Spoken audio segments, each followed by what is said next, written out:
Greek কর্মকর্তা ইরফানকে হত্যার পর আবারও আলোচনায় গ্রাহক নিরাপত্তা। বিনামূল্যে পুলিশি প্রহরার ব্যবস্থা থাকলেও আস্থা নেই সাধারণ মানুষের। রাজধানীতে প্রথম বার্ন ইনস্টিটিউটের ভিত্তিপ্রস্তর স্থাপন। প্রধানমন্ত্রী বললেন, ঐতিহ্যের নামে হাসপাতালের পুরনো ভবন রাখা যাবে না, নিশ্চিত করা হবে আধুনিক চিকিৎসা। আগামীতে পেট্রোল অকটেন আমদানি করা হবে না, উৎপাদন করা হবে দেশেই, বললেন জ্বালানি প্রতিমন্ত্রী। অনুমোদনহীন তেল বিক্রি ঠেকাতে কাল থেকে অভিযান।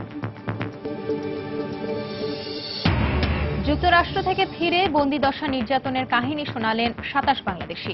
এখনো বন্দী আছেন আরো অনেকে। এবং কুষ্টিয়ায় ১১ বছরের শিশুকে ধর্ষণের অভিযোগ, শারীরিক পরীক্ষায় আলামত মিলেছে, গ্রেফতার ১।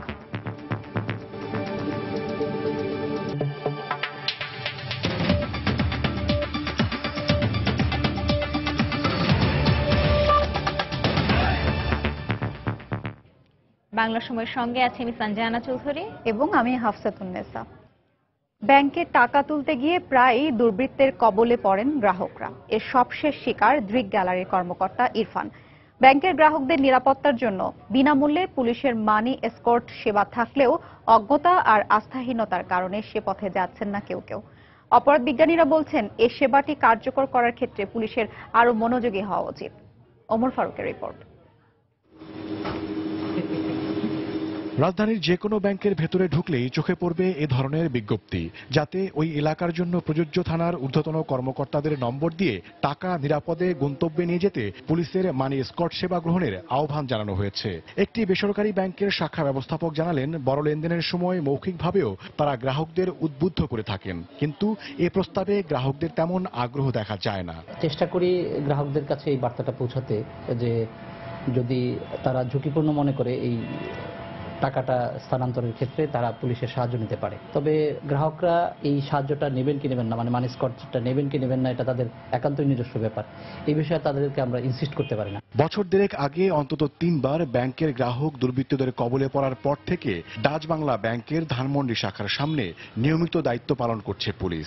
এরই মধ্যে এ শাখা থেকে গত শনিবার ৩,৮,০০০ টাকা তুলে বের হওয়ার পর দৃক কর্মকর্তা ইরফানুল ইসলাম অপহৃত ও খুন হন। পুলিশ বলছে, এত কিছুর পরও ১.৫ বছরে একজনও মানি এসকর্ট সেবা নিতে আসেননি। এই যাবৎ আমাদের কাছে কোনো গ্রাহক কেউ আইসা পুলিশে হেল্প চায় না, এই যে আমাদের একটু বাসায় নিয়ে এসকর্ট দিয়ে আসেন বা আমরা টাকা নিয়ে যাচ্ছি, আমাদের একটু কেয়ার করেন। যান ও মালের ঝুঁকি সত্ত্বেও বিনামূল্যের এই পুলিশি সেবা নিতে কেন এত অনাগ্রহ?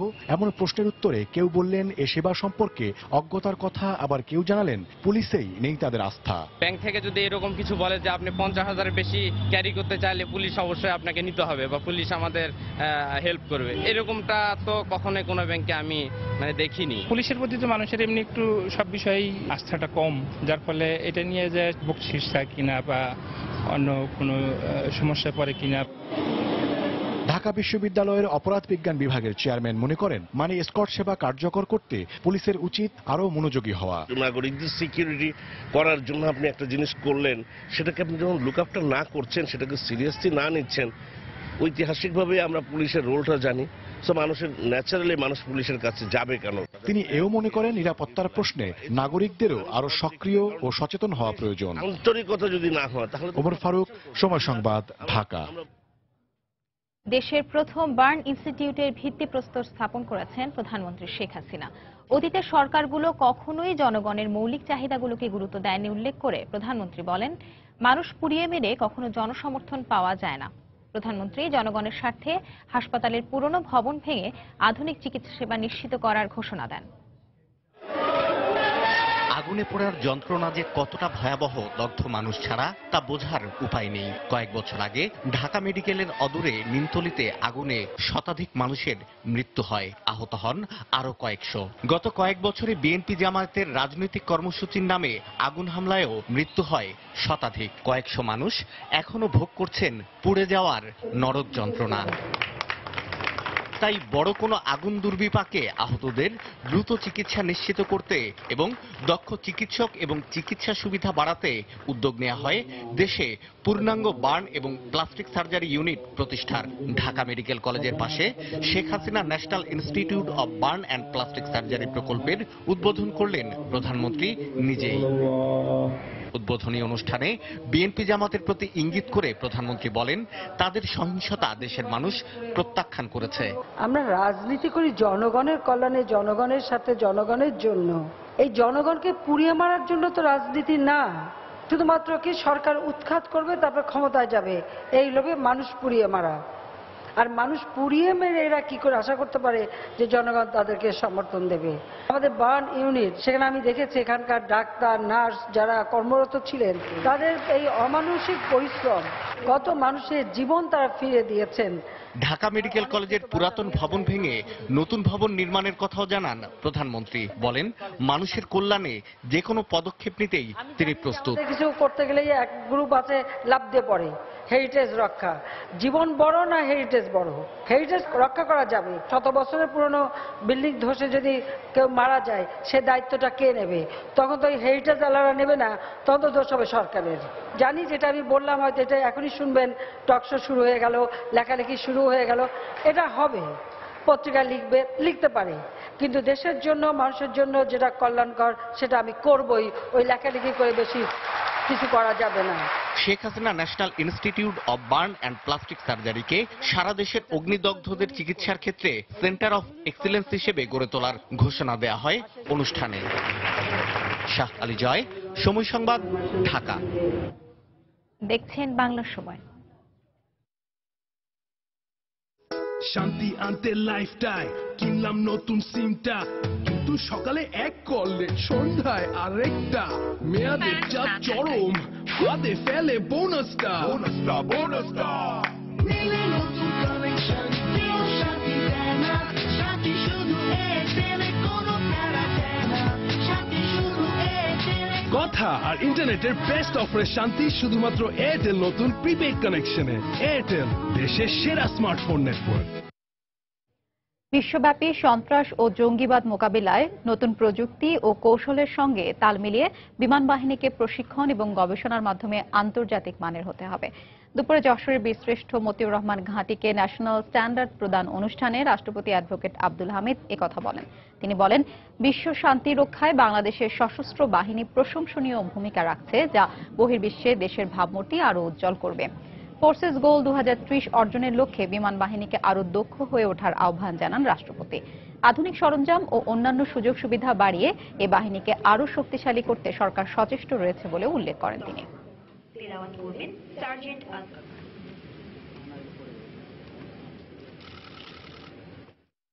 বিশ্বায়ন ও প্রযুক্তির দ্রুত বিকাশ, বিশ্ব নিরাপত্তা ব্যবস্থায়ও নানা পরিবর্তন আসছে।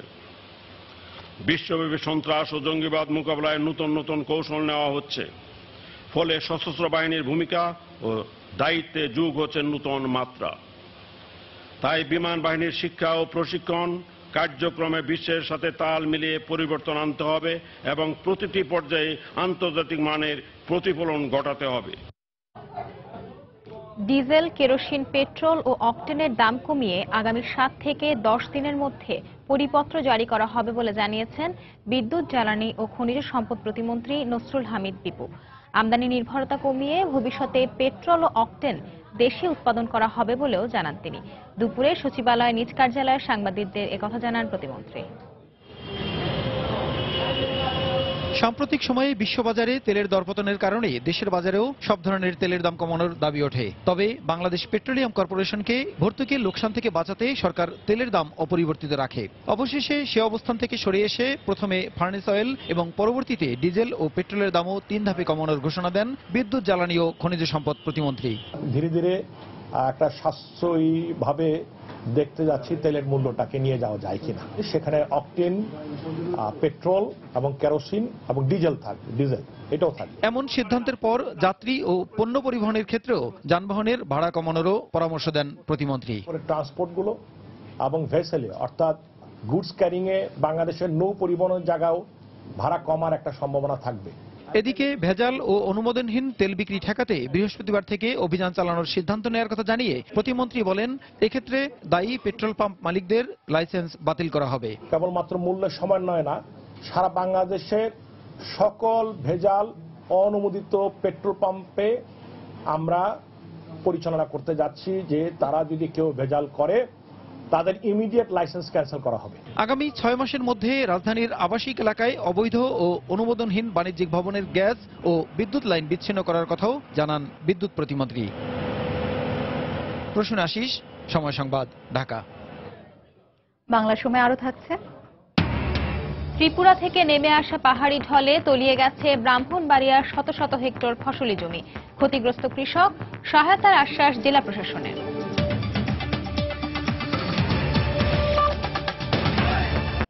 কুষ্টিয়ায় 11 বছরের এক শিশুকে ধর্ষণের অভিযোগ উঠেছে। এই ঘটনায় 2 জনকে আসামি করে মামলা করেছে নির্যাতিতার স্বজনরা। এরই মধ্যে একজনকে গ্রেফতার করেছে পুলিশ। কুষ্টিয়া প্রতিনিধি এম.এ. রাশেদের তথ্য ছবি নিয়ে ডেস্ক রিপোর্ট। স্বজনদের অভিযোগ, কুষ্টিয়ার ভেড়ামারা উপজেলায় আরবি পড়ে বাড়ি ফিরছিল 11 বছরের শিশুটি। পথে একই এলাকার আবুল কালাম তাকে প্রলোভন দেখিয়ে নিজের বাড়িতে নিয়ে যায়। পরে তার সহায়তায় স্বপন নামের এক যুবক শিশুটিকে জোরপূর্বক ধর্ষণ করে। পরে চিৎকার শুনে স্থানীয়রা ছুটে এসে শিশুটিকে উদ্ধার করে কুষ্টিয়া জেনারেল হাসপাতালে পাঠায়। বুড়ি মেয়েটা ঘরে ডাইকিলে এসে যে আসো মা ঘরে আসো, ঘরের পরে সেখন হচ্ছে গান ধরেন মান সম্মান মারে মারি শীতরাত্রি লাগে যায়, সেখন মেয়ের মুখ চাপে ধরে ঘরে টানি লেগে গেছে। আমরা মেয়ের সম্বাদে আমরা মেয়ের বিশ্বাস চাই। এদিকে প্রাথমিক পরীক্ষায় ধর্ষণের আলামত পাওয়া গেছে বলে জানিয়েছেন চিকিৎসক। ধর্ষণের অভিযোগ নিয়ে আমাদের এখানে একটি 11 বছরের মেয়ে ভর্তি হয়। আমরা তার প্রাথমিক পরীক্ষা নিরীক্ষা শেষ করেছি। ধর্ষণের প্রাথমিক কিছু আলামত আমরা পেয়েছি। এদিকে এরই মধ্যে আবুল কালামকে গ্রেফতার করেছে পুলিশ। তাৎক্ষণিক আমরা আসামি একজনকে গ্রেফতার করি। 2 নম্বর আসামি যে আছে তার গ্রেফতারের জোর প্রচেষ্টা অব্যাহত আছে। আমরা আশা করি যে অতি শীঘ্রই আমরা তাকে গ্রেফতার করতে সক্ষম হব। এই ঘটনায় বুধবার সকালে 2 জনকে আসামি করে ভেড়ামারা থানায় মামলা করেছে নির্যাতিতার বাবা। সময় সংবাদ, কুষ্টিয়া। যুক্তরাষ্ট্র থেকে ফিরে বন্দি দশার নির্মম নির্যাতনের কাহিনী শোনালেন 27 বাংলাদেশি। যুক্তরাষ্ট্রের বিভিন্ন কারাগারে বন্দী ছিলেন তারা। গত রাত 1টার দিকে তাদের দেশে ফেরত পাঠানো হয়। এখনো বন্দী আছেন অনেকে। বাকিদের দেশে ফিরিয়ে আনার চেষ্টা চলছে বলে জানিয়েছে পররাষ্ট্র মন্ত্রণালয়। সবাই একসাথে করে মানে হাত পা সব মানে বেঁধে কাউরে ডেড বডির প্যাকেটে করে নিয়ে আসছে, প্লেনে বসাইছে। প্রায় আমরা 3 দিনের মতো সবকিছু বাঁধা ছিল প্লেনে। এভাবেই নির্যাতনের নির্মম অভিজ্ঞতার বর্ণনা দেন যুক্তরাষ্ট্রের কারাগার থেকে মুক্ত হয়ে দেশে ফিরে আসা বাংলাদেশিরা। মঙ্গলবার মধ্যরাতে যুক্তরাষ্ট্রের একটি বিশেষ ফ্লাইটে দেশে ফিরে আসেন তারা। দালালদের প্রতারণার শিকার নোয়াখালী, কুমিল্লা জেলার এসব বাসিন্দারা বিভিন্ন দেশের সীমান্ত পথে অবৈধভাবে যুক্তরাষ্ট্রে প্রবেশ করায় সেখানকার কারাগারে বন্দী ছিলেন 1 বছরেরও বেশি সময়। ইউএসএতে গেছে গিয়ে আপনারা বলছি যে এইরকম হলো, এই দেশে আমরা গরিব দেশের লোক, আমরা এই প্রবলেম, আমরা এই দেশে কাজ করতে আসছি।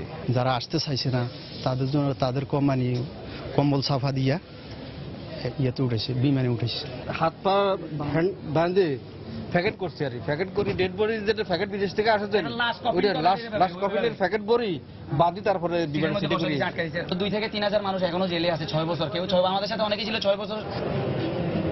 বাংলাদেশ ও মার্কিন দূতাবাসের সমন্বয়ে তাদেরকে দেশে ফেরত আনা হয়েছে বলে জানান এই কর্মকর্তা।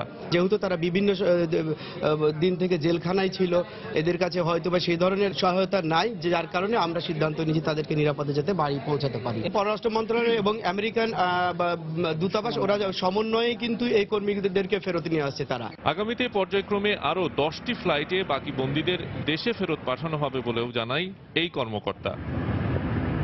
শফিক মোহাম্মদ, সময় সংবাদ, ঢাকা। তনুর হত্যাকারী সহ সম্প্রতি দেশে ধর্ষণ ও শিশু নির্যাতনের দৃষ্টান্তমূলক বিচার দাবিতে নেত্রকোনা ও রাজশাহীতে বিক্ষোভ মিছিল ও সমাবেশ করেছে বেশ কয়েকটি সংগঠন। দুপুরে নেত্রকোনা শহরের কাঁচারি রোডের শহীদ মিনার প্রাঙ্গণ থেকে একটি বিক্ষোভ মিছিল বের করা হয়। এতে অংশ নেয় বিভিন্ন সামাজিক, রাজনৈতিক ও সাংস্কৃতিক সংগঠনের নেতাকর্মী সহ বিভিন্ন শিক্ষা প্রতিষ্ঠানের শিক্ষার্থীরা। মিছিল শেষে সমাবেশে বক্তারা তনুর হত্যাকারী সহ সব ধর্ষণকারীদের কঠোর শাস্তির দাবি করা হয়।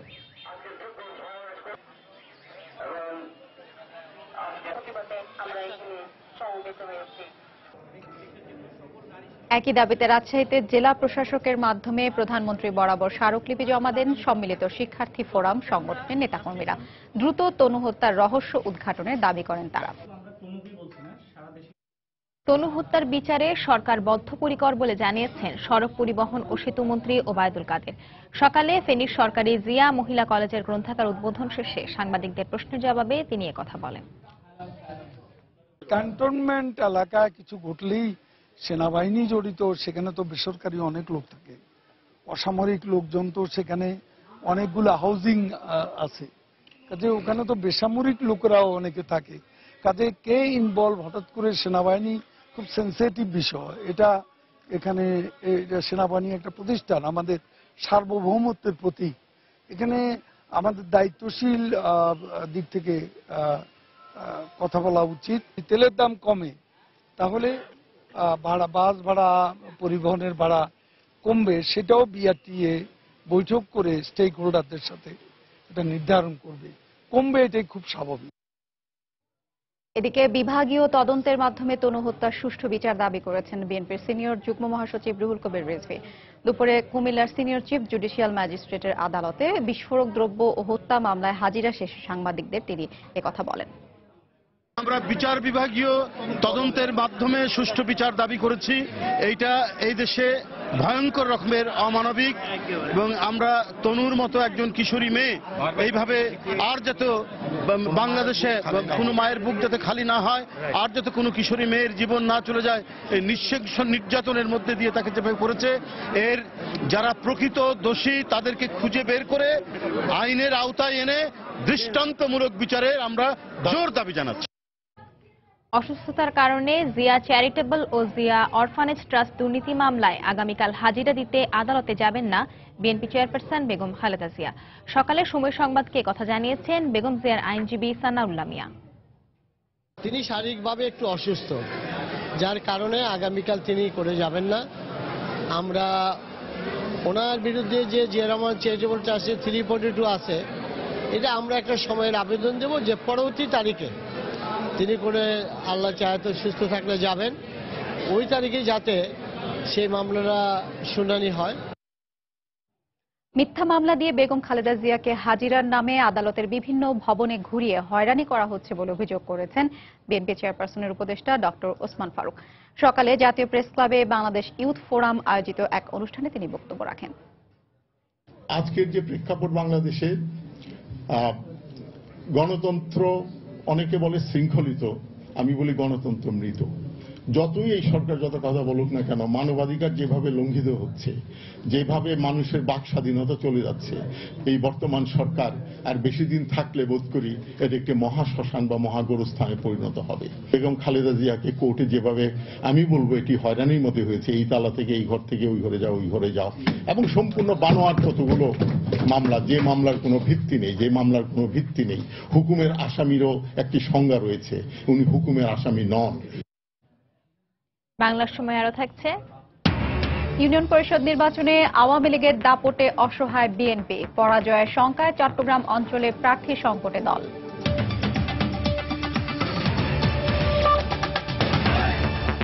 শিক্ষা প্রতিষ্ঠানে মাদকের ব্যবহার নিয়ন্ত্রণে ব্যর্থ হলে প্রতিষ্ঠান প্রধান সহ সংশ্লিষ্টদের জবাবদিহি করতে হবে বলে হুঁশিয়ারি করেছেন শিক্ষামন্ত্রী নুরুল ইসলাম নাহিদ। সকালে রাজধানীর কৃষিবিদ ইনস্টিটিউটে এক আলোচনা সভায় তিনি এই হুঁশিয়ারি উচ্চারণ করেন। মাদকের উৎস রোধে কঠোরভাবে আইন প্রয়োগের প্রতিও গুরুত্ব দেন শিক্ষামন্ত্রী। পাশাপাশি পারিবারিক ও সামাজিকভাবে সচেতনতা বাড়ানোর কোনো বিকল্প নেই বলেও মন্তব্য করেন তিনি। সারা দেশে 32,000 শিক্ষা প্রতিষ্ঠানের মধ্যে 21,000 প্রতিষ্ঠানে মাদক বিরোধী কমিটি গঠন করা হয়েছে বলে জানান শিক্ষামন্ত্রী।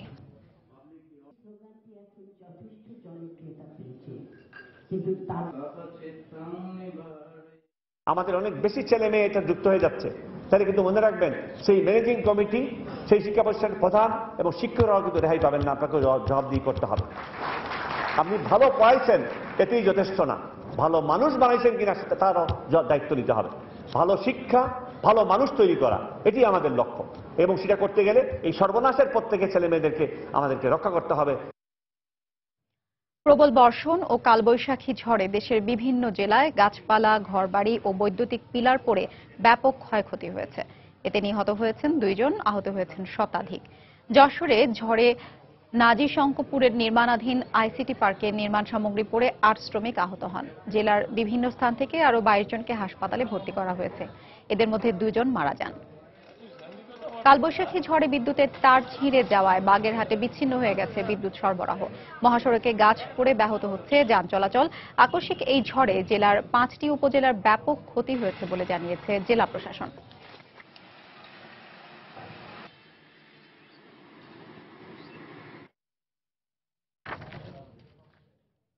উজান থেকে নেমে আসা পাহাড়ি ঢল ও কয়েকদিনের টানা বর্ষণে মৌলভীবাজারের ৬ উপজেলার ৫০০ হেক্টর জমির বোরো ফসল তলিয়ে গেছে।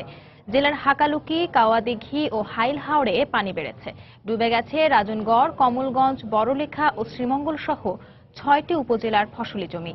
পানির নিচে তলিয়ে গেছে এসব উপজেলার প্রায় ৫০০ হেক্টর জমির কাঁচা পাকা বোরো ফসল। কৃষকরা জানান, গত কয়েকদিন আগে পাকা ধান কাটা শুরু হয়, কিন্তু উজান থেকে নেমে আসা ঢলে সব তলিয়ে ব্যাপক ক্ষতির মুখে পড়েছেন তারা। এ অবস্থায় দ্রুত পাকা ধান কেটে নেওয়ার পরামর্শ দিয়েছেন কৃষি কর্মকর্তারা।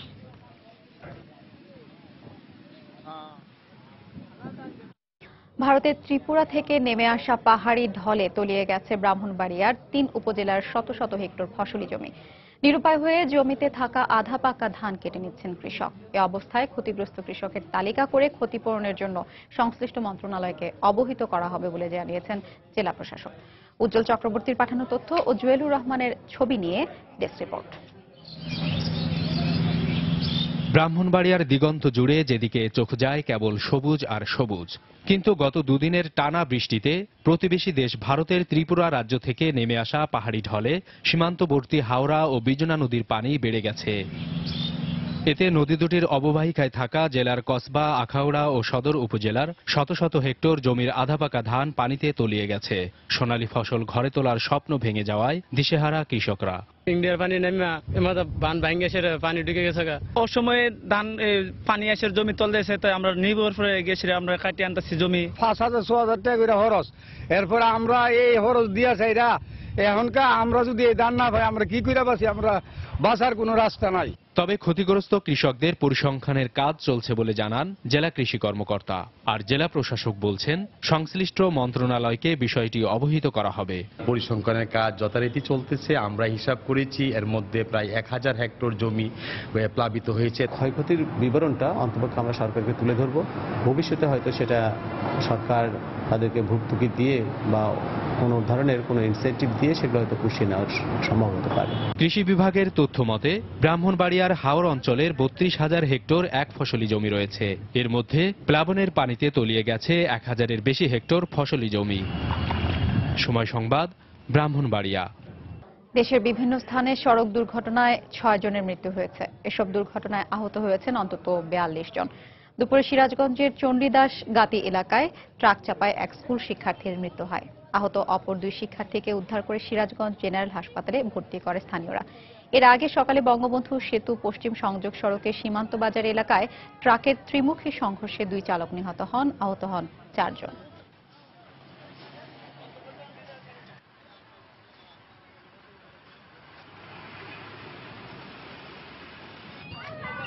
দুপুরে মুন্সিগঞ্জের ঢাকা মাওয়া মহাসড়কের কেসি রোড এলাকায় ঢাকাগামী যাত্রীবাহী একটি বাস নিয়ন্ত্রণ হারিয়ে খাদে পড়ে যায়। এতে ঘটনাস্থলেই সীমান্ত মল্লিক ও শহীদুল ইসলাম নামে ২ ব্যক্তির মৃত্যু হয়। আহত ৭ জনকে বিভিন্ন হাসপাতালে ভর্তি করা হয়।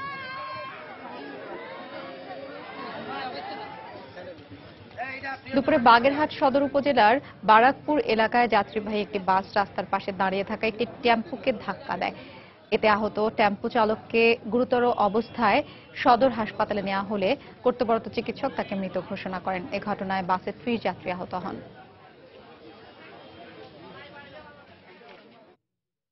বরিশালে ডাকাত সন্দেহে এক ব্যক্তিকে গণপিটুনি থেকে রক্ষার চেষ্টা করে জনতার হামলার শিকার হয়েছেন পুলিশের এক কর্মকর্তা। তাকে উদ্ধার করে বরিশাল মেডিকেল কলেজ হাসপাতালে ভর্তি করা হয়েছে। পুলিশের প্রত্যক্ষদর্শীরা জানান, গত রাত ৩টার দিকে শহরতলির মৌলভীরহাট এলাকায় ডাকাত সন্দেহে বেশ কজনকে ধাওয়া করে স্থানীয় জনতা। সোহেল নামে এক ব্যক্তিকে আটক করে গণপিটুনি দেওয়ার চেষ্টা করে তারা। খবর পেয়ে ঘটনাস্থলে গিয়ে তাকে উদ্ধারের চেষ্টা করলে স্থানীয়দের হামলার শিকার হন পুলিশের এএসআই তরিকুল ইসলাম।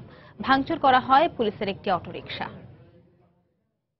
গ্রামবাসী সেই একজন ডাকাতকে তাদের নিজেদের আওতায় নিয়ে শাস্তির ব্যবস্থা করার জন্য পুলিশের উপর চড়া হয় এবং পুলিশের যে গাড়ি ছিল সেই গাড়িটিকে ভাঙচুর করে এবং পুলিশের একজন সদস্য আহত হয়। আহত অবস্থায় তাকে শেরেবাংলা মেডিকেল কলেজে ভর্তি করা হয়েছে। ডাকাতকে গ্রেপ্তার করা হয়েছে। এর সাথে প্রত্যক্ষ এবং পরোক্ষভাবে যে গ্রামবাসী জড়িত রয়েছে তাদের বিরুদ্ধে আইনানুগ ব্যবস্থা গ্রহণ করা হবে। অপহরণের 24 ঘন্টা পর বাগেরহাট থেকে এক মাদ্রাসা ছাত্রকে উদ্ধার করেছে পুলিশ। গতকাল পিরোজপুর থেকে অপহরণ হয় সে। পুলিশ জানায়, গতকাল পিরোজপুরের জিয়ানগর উপজেলার বালিপাড়া মাদ্রাসার ছাত্র মামুনকে জিয়ানগর থানার ওসির কথা বলে মোটরসাইকেলে করে নিয়ে যায় দুর্বৃত্তরা। পরে তারা মামুনের পরিবারের কাছে 50,000 টাকা মুক্তিপণ দাবি করে। এরপর এই ঘটনা পুলিশকে জানালে মোবাইল ট্র্যাকিং এর মাধ্যমে সকালে বাগেরহাটের মোরেলগঞ্জের বৌলপুর থেকে মামুনকে উদ্ধার করে পুলিশ। অপহরণকারী সন্দেহে একজনকে আটক করা হয়। ময়মনসিংহে অপহরণের 5 দিন পর এক ইউপি সদস্যকে উদ্ধার করেছে গোয়েন্দা পুলিশ। ভোরে শহরের মাসকান্দা এলাকা থেকে তাকে উদ্ধার করা হয়। গ্রেফতার করা হয় 3 লাখ টাকা সহ 3 অপহরণকারীকেও। পুলিশ জানায়, গত 31 মার্চ ত্রিশাল উপজেলার ধানীখোলা ইউনিয়ন পরিষদের সদস্য দুলালকে 15 লাখ টাকা সহ অপহরণ করে দুর্বৃত্তরা। ভোরে শহরের মাসকান্দা এলাকার আমিরাবাদ হাউসিং এর একটি বাসায় অভিযান চালায় গোয়েন্দা পুলিশ। অভিযানে নগদ 3 লাখ টাকা সহ 3 অপহরণকারীকে আটক করা হয়। পরে তাদের দেয়া তথ্য মতে ওই বাড়ি থেকে ইউপি সদস্য দুলাল মিয়াকে উদ্ধার করা হয়। ইউনিয়ন পরিষদ নির্বাচনে আওয়ামী লীগের দাপটের কাছে অনেকটা অসহায় হয়ে পড়েছে বিএনপি। নানামুখী হুমকির পাশাপাশি পরাজয়ের আশঙ্কায় বিএনপি নেতাকর্মীরা আগামী নির্বাচনগুলোতে প্রার্থী হতে আগ্রহী হচ্ছেন না। এই অবস্থায় চট্টগ্রামে মারাত্মক প্রার্থী সংকটে ভুগছে দলটি। তবে পুলিশ হুমকির বিষয়টি অস্বীকার করলেও একাধিক স্থানে মনোনয়নপত্র জমা দেওয়ার ব্যবস্থা করেছে নির্বাচন কমিশন। বিস্তারিত জানাচ্ছেন কমল দে। প্রথম 2 দফায় চট্টগ্রামে 3টি উপজেলার মাত্র 31টি ইউনিয়ন পরিষদে নির্বাচন শেষ হয়েছে। এখনও 4 দফায় 12টি উপজেলার 148টি ইউনিয়ন পরিষদে নির্বাচন বাকি। কিন্তু এর মাঝে প্রার্থী সংকটে পড়েছে বিএনপি। বিশেষ করে প্রার্থী হিসেবে দল থেকে যাদের মনোনয়ন দেওয়া হচ্ছে তাদের অনেকে নির্বাচনে অংশ নিতে আগ্রহী নন। যারা আগে সিরিয়াস ছিল ইলেকশন করার, তারা এখন পিছপা হচ্ছে। প্রার্থীরা আপনার শঙ্কিত যে আসলে নির্বাচনে জনগণ ভোট দিতে পারবে কিনা। তারপরও আমরা নির্বাচন বর্জন করি নাই। জনগণ দেখুক তাদের গণতান্ত্রিক অধিকারকে কিভাবে পদদলিত করা হচ্ছে। গত 31 মার্চ অনুষ্ঠিত দ্বিতীয় দফার 30টি ইউনিয়ন নির্বাচনে সন্দ্বীপের একটি কেন্দ্র ছাড়া বাকিগুলিতে বড় কোনো সংঘাত হয়নি। এমনকি প্রার্থীদের হুমকির ব্যাপারে বিএনপির পক্ষ থেকে কোনো অভিযোগ করা হয়নি বলে দাবি এ পুলিশ কর্মকর্তার। আমাদের কাছে এই ধরনের কোনো অভিযোগ এখনো কোনো দলের পক্ষ থেকে করে নাই যে তারা নিরাপত্তাহীনতায় ভুগতেছে বা নির্বাচন কেন্দ্রিক তাদের কোনো সমস্যা আছে। যদি আমাদের কাছে কেউ কোনো লিখিত অভিযোগ করে বা নিরাপত্তা চায়, আমরা অবশ্যই তাদেরকে নিরাপত্তা দিব। তবে নির্বাচন কমিশনের কর্মকর্তারা জানিয়েছেন, হুমকি ধমকি দিয়ে মনোনয়নপত্র জমা দিতে কেউ যাতে বাধা সৃষ্টি করতে না পারে সেজন্য একাধিক স্থানে মনোনয়নপত্র জমা দেওয়ার ব্যবস্থা করা হয়েছে। কাউকে কোনোভাবে যদি এইভাবে বাধা দেওয়া হয় বা হেনস্থা করার জন্য, নির্বাচন থেকে বাইরে রাখার জন্য অন্য কেউ কোনো ব্যবস্থা গ্রহণ করে, অভিযোগ পেলে অবশ্যই সংশ্লিষ্ট কর্তৃপক্ষ ব্যবস্থা গ্রহণ করবে। নির্বাচন কমিশনের তথ্য অনুযায়ী তৃতীয় দফার নির্বাচনে শুধুমাত্র ফটিকছড়ি উপজেলার 15টি ইউনিয়নে নির্বাচন হবে। এছাড়া চতুর্থ দফায় 2টি উপজেলার 28টি ইউনিয়নে, পঞ্চম দফায় 4টি উপজেলার 50টি ইউনিয়নে এবং সবশেষ ষষ্ঠ দফায় 5টি উপজেলার 55টি ইউনিয়নে নির্বাচন অনুষ্ঠিত হবে। কমল দে, সময় সংবাদ, চট্টগ্রাম। দিনাজপুরের কাহারোলে ইউনিয়ন পরিষদ নির্বাচনে সংখ্যালঘুদের ওপর হামলার প্রতিবাদে মানববন্ধন করেছে বাংলাদেশ পূজা উদযাপন পরিষদ ও হিন্দু বৌদ্ধ খ্রিস্টান ঐক্য পরিষদ। দুপুরে আমতলা মোড়ে মানববন্ধন করা হয়। এ সময় সংগঠনের নেতাকর্মীরা বলেন, গত 31 মার্চ প্রথম ধাপে ইউনিয়ন পরিষদ নির্বাচনের আগে এবং পরবর্তী সময়ে উপজেলার রামচন্দ্রপুর ইউনিয়নে সংখ্যালঘুদের ওপর হামলা করা হয়, পুড়িয়ে দেওয়া হয় বাড়িঘর। তাই তাদের নিরাপত্তা নিশ্চিতে সরকারের প্রতি আহ্বান জানান তারা।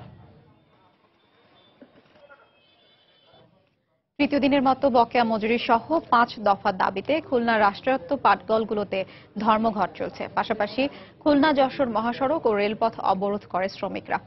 সকালে নগরীর খালিশপুর নতুন রাস্তা মোড়ে খুলনা যশোর মহাসড়ক ও রেলপথ অবরোধ করেন তারা। টায়ারে আগুন জ্বালিয়ে বন্ধ করে দেন মহাসড়ক ও আশপাশের রাস্তা। দাবি আদায়ে বিভিন্ন স্লোগান দেন তারা। অবরোধের কারণে আজও খুলনা থেকে উত্তরবঙ্গ ও রাজধানী ঢাকা সহ দেশের অন্য কোনো গন্তব্যে ট্রেন ছেড়ে যায়নি। দাবি আদায় না হলে আরো কঠোর আন্দোলনের হুঁশিয়ারি দিয়েছেন শ্রমিক নেতারা। যান চলাচলে বাধা সৃষ্টি হওয়ায় দুর্ভোগে পড়েন যাত্রীরা। আমাদের তো কষ্ট হচ্ছে, হেঁটে যেতে হচ্ছে অনেক দূরে রোদের মধ্যে। তাদের যে দাবিটা আছে এটাও তো আসলে সরকারের দেখা উচিত। মানে কষ্ট আসলে যাই হোক সাধারণ জনগণেরই হচ্ছে। আমাদের ছেলে মেয়েরা পরীক্ষা দিতে পারতেছে না, আমাদের বাসায় কোনো বাজার চলতেছে না। আজকে শ্রমিকরা এমন অবস্থায় এসে দাঁড়িয়েছে, তাদের পিছনে কোনো জায়গা নেই। গোপালগঞ্জে বঙ্গবন্ধু শেখ মুজিবুর রহমান বিজ্ঞান ও প্রযুক্তি বিশ্ববিদ্যালয়ের দুটি আবাসিক হলে ব্যাপক ভাঙচুর চালিয়েছে ছাত্রলীগের একাংশ। গতরাতে এ ভাঙচুরের ঘটনা ঘটে। বিশ্ববিদ্যালয় কর্তৃপক্ষ জানায়, বিজয় দিবস হলে আধিপত্য বিস্তারকে কেন্দ্র করে গতকাল দুপুরে ছাত্রলীগ কর্মী ফরিদ মল্লিককে মারধর করে ছাত্রলীগের একাংশের কর্মীরা। এ ঘটনায় জড়িত থাকায় সম্রাট বিশ্বাস, মাহাদি হাসান ও জাহাঙ্গীর আলম নামে 3 ছাত্রলীগ কর্মীকে হল থেকে বহিষ্কার করে কর্তৃপক্ষ। বহিষ্কারের প্রতিবাদে রাতে বিশ্ববিদ্যালয়ের বিজয় দিবস ও স্বাধীনতা দিবস হলে ব্যাপক ভাঙচুর চালায় তারা। পরে পরিস্থিতি নিয়ন্ত্রণে আনে পুলিশ।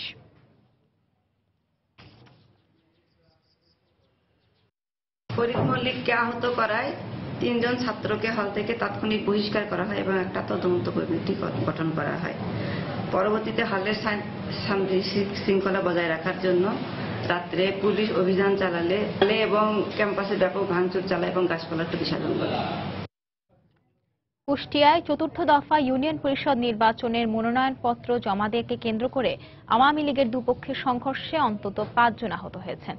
পুলিশ ও এলাকাবাসী জানায়, বিকেলে জেলা নির্বাচন অফিসে সদর উপজেলার আলামপুর ইউনিয়নের আওয়ামী লীগ মনোনীত চেয়ারম্যান প্রার্থী আখতারুজ্জামান বিশ্বাস ও আওয়ামী লীগের বিদ্রোহী প্রার্থী সিরাজুল ইসলাম মনোনয়নপত্র জমা দিতে আসেন।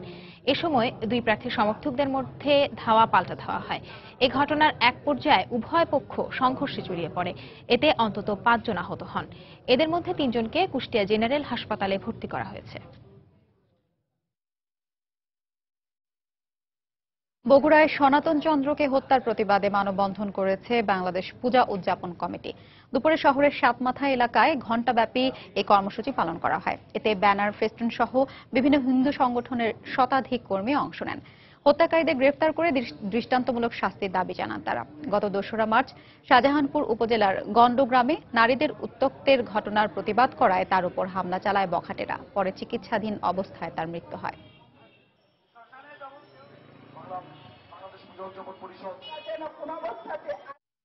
ভুয়া বিদ্যুৎ বিল তৈরির অভিযোগে গাইবান্ধায় বিক্ষোভ করেছেন সেচ পাম্প মালিকরা। বেলা 11টার দিকে জেলার বিদ্যুৎ উন্নয়ন বোর্ড অফিসের সামনে অবস্থান নিয়ে এই বিক্ষোভ কর্মসূচি পালন করা হয়।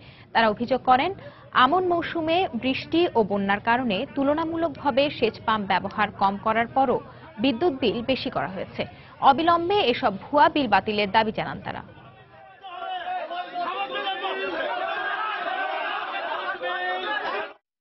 নানা আয়োজনের মধ্য দিয়ে পাবনায় পালিত হয়েছে কিংবদন্তি নায়িকা সুচিত্রা সেনের 85তম জন্মদিন।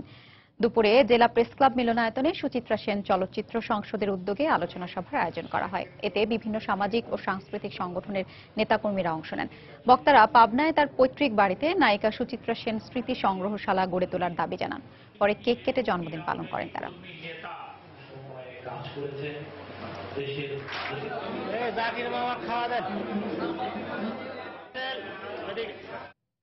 আসন্ন বৈশাখী উৎসব ও বাংলা নববর্ষকে স্বাগত জানিয়ে পার্বত্য শহর রাঙামাটিকে বর্ণাঢ্য শোভাযাত্রা হয়েছে।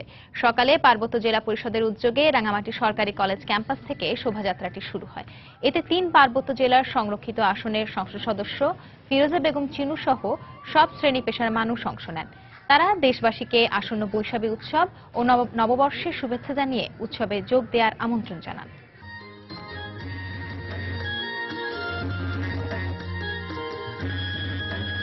বিশিকাতাল বলেই সম্বোধন করে থাকে।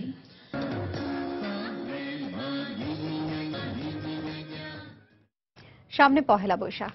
এই উৎসবকে ঘিরে ইলিশ খেতে নিরুৎসাহিত করতে প্রচারণার পরও বরিশালে ইলিশের পাইকারি বাজারে লাফিয়ে লাফিয়ে বাড়ছে মাছের দাম। বড় ইলিশের মন এখনই 1,70,000 টাকা। এতে ইলিশ চলে গেছে সাধারণ মানুষের ক্রয় ক্ষমতার বাইরে। আমিনুল ইসলামের তোলা ছবিতে ফিরদৌস সোহাগের রিপোর্ট। ইলিশের সঙ্গে বাংলা নববর্ষের কোনো যোগসূত্র না থাকলেও সংস্কৃতির ধোঁয়া তুলে শহরের মানুষ অনেকটা ঘটা করে পান্তার সাথে ইলিশ খাওয়ার রেওয়াজ গড়ে তুলেছে। একদিকে চলছে ইলিশের পোনা বেড়ে ওঠার জন্য জাটকা সংরক্ষণ, অন্যদিকে পহেলা বৈশাখে ইলিশ খেতে নিরুৎসাহিত করতে চলছে প্রচারণাও। কিন্তু নববর্ষকে ঘিরে ইলিশের চাহিদা বেড়ে গেছে কয়েক গুণ, আর চাহিদার তুলনায় সরবরাহ কম হওয়ায় হু হু করে বাড়ছে ইলিশের দাম। ফলে সাধারণ মানুষের ক্রয় ক্ষমতার বাইরে চলে গেছে ইলিশ। এখন ছোট মাছ যে মাছটা আমরা আগে 200 বা 250 টাকা কিনতাম সেই মাছটা আমরা 400 টাকা করে কিনছি। পয়লা বৈশাখ উপলক্ষে ইলিশের দাম অত্যাধিক বেড়ে গেছে, যা ক্রেতাদের হাতের নাগালের বাইরে। ইলিশের পাইকারি বিক্রেতারা বলছেন 30 চৈত্র পর্যন্ত ইলিশের দাম বাড়া অব্যাহত থাকবে। জাটকা রক্ষার অভিযান চলছে, এই অবস্থায় চাহিদার চেয়ে সরবরাহ অনেক কম হয়, প্রতিদিনই বাড়ছে মাছের দাম। 30 চৈত্র পর্যন্ত এই দাম বাড়া অব্যাহত থাকবে। তবে দেশের স্বার্থে এবং ইলিশ রক্ষায় পহেলা বৈশাখ ইলিশ খাওয়ার রেওয়াজ বন্ধ করার পরামর্শ সুধীজনদের। এদিন একসাথে সবাই মিলে ইলিশ খেলে ইলিশের উপর বাড়তি চাপ পড়বে। এছাড়া এদিন ইলিশ খাওয়া বাঙালি সংস্কৃতির কোনো অঙ্গ নয়, তাই ইলিশ রক্ষার স্বার্থে এদিন ইলিশ না খাওয়াই ভালো। বরিশালের ইলিশের পাইকারি বাজারে 1.5 কেজি পর্যন্ত ইলিশের প্রতিমনের দাম 1,70,000 টাকা, 1 কেজি 200 গ্রাম ইলিশের মন 1,30,000 টাকা ও 1 কেজি ইলিশের মন 1,15,000 টাকা। স্বাভাবিক সময়ের চেয়ে এখন ইলিশের দাম দ্বিগুণের বেশি। ফিরদাউস সোহাগ, সময় সংবাদ, বরিশাল। বাংলা সময়ের শীর্ষ সংবাদগুলো জানিয়ে দিচ্ছি আরেকবার। গ্রিক কর্মকর্তা ইরফানকে হত্যার পর আবারও আলোচনায় গ্রাহক নিরাপত্তা। বিনামূল্যে পুলিশি প্রহরার ব্যবস্থা থাকলেও আস্থা নেই সাধারণ মানুষের। রাজধানীতে প্রথম বার্ন ইনস্টিটিউটের ভিত্তিপ্রস্তর স্থাপন। প্রধানমন্ত্রী বললেন, ঐতিহ্যের নামে হাসপাতালের পুরনো ভবন রাখা যাবে না, নিশ্চিত করা হবে আধুনিক চিকিৎসা। আগামীতে পেট্রোল অকটেন আমদানি করা হবে না, উৎপাদন করা হবে দেশেই, বললেন জ্বালানি প্রতিমন্ত্রী। অনুমোদনহীন তেল বিক্রি ঠেকাতে কাল থেকে অভিযান। যুক্তরাষ্ট্র থেকে ফিরে বন্দিদশার নির্যাতনের কাহিনী শোনালেন 27 বাংলাদেশি। এখনো বন্দী আছেন আরো অনেকে। এবং কুষ্টিয়ায় 11 বছরের শিশুকে ধর্ষণের অভিযোগ, শারীরিক পরীক্ষায় আলামত মিলেছে, গ্রেফতার 1। এই ছিল বাংলার সময়। যে কোনো খবর পেতে ভিজিট করুন সময়.news.tv। এছাড়া এই মাত্র পাওয়া খবর আপনার মোবাইলে পেতে SMS করুন *SN লিখে পাঠিয়ে দিন 16242 নম্বরে। সঙ্গেই থাকুন সময়।